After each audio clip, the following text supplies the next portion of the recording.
in jute, shipping and steel cannot go down in history as a genetically capable of managing finance, I would say. But anyway, let's go on humility respond. Please. Yeah, actually, It's not the failure, but the attempt that matters. Yes, yes, I'm sure. That's the Bengali answer. I like it. Aya had a question, I'll follow up. Thank you very much.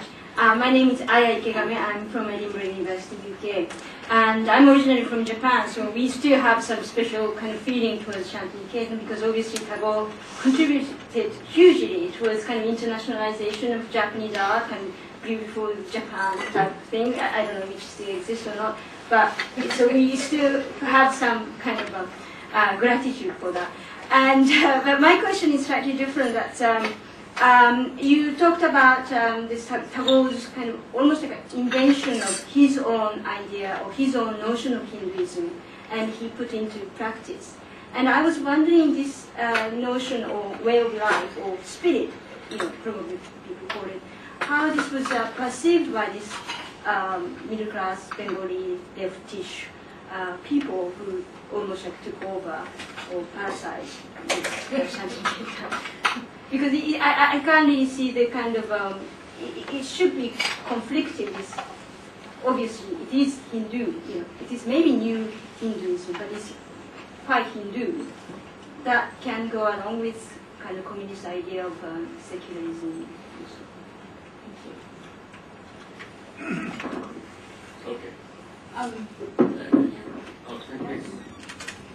So I'm really interested in your. Sorry, I'm really interested in your paper, pretty much because so many of the papers that we've heard so far, and even the premise of this conference, I would say, is sort of focused on how particular kinds of institutions or organizations are built in order to address education, development, and social development, and so on and so forth. You're talking about a failure, perhaps, or a decline, at the very least. So I mean about the dismantling of an institution. So we're running the reverse course. I actually find that quite fascinating, especially because you're talking also about the sort of counter institutions, if you like, even though you may not like them, the commercialization and the theme parks or whatever that are built around it. I'm kind of wondering if you might comment on the role of those in providing some sort of, I don't know if critique is the right word, or some sort of response to Shantiniketan. You may not identify with the critique, you may not identify with the commentary, but what it has to say about the social environment of health or education or development work or et cetera, along those lines. Ashishta, will you please switch off your mic? It's creating... My supplementary was just this. Maybe you are, I'm not trying to defend CPN. I want to examine Tagore's vision. Yes. Would it have withstood capitalism? Wouldn't they have brought in Disneyland? Would it have withstood Congress culture? Wasn't it Nehru who made it into a central university?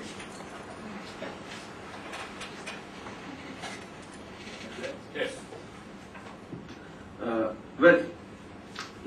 I call it a utopia because utopia is a dream. In that sense, I call it a utopia. Definitely, in Rabindranath's own time, that dream was realized to some extent. Even if you read Rabindranath's letters and writings, he continuously, is pained by, especially in his later life, by the decline of Shantiniketan and how the Bengali middle class wanted Shantiniketan to move away from these four bhavans, that is the Kala Bhavan, the Vidya Bhavan, the Patha Bhavan, and the Sangeet Bhavan, into a new bhavan which was called the Shiksha Bhavan, which catered to modern education, science, mathematics, etc. And they wanted their children to study all these because these would fetch them jobs and the others would make them effeminate. That is the people would say that students who pass out Shantiniketan are what they call Naka Chaitanya, means like Chaitanya,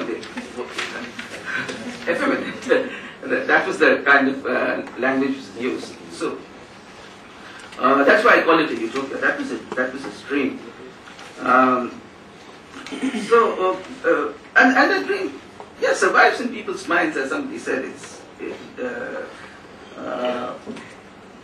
Now, about Rabindranath's Hindu religion and how it was perceived by the Bengali middle class and its relation to secularism is, Rabindranath's religion was, in a sense, so plural and so tolerant, and it was so individual based. It was very individual religion. It was the individual who had to experience union with God, with the universe, and God also fulfilled God's own mission by uniting with this individual. So it was a two-way transaction. Now, to the Bengali middle class, in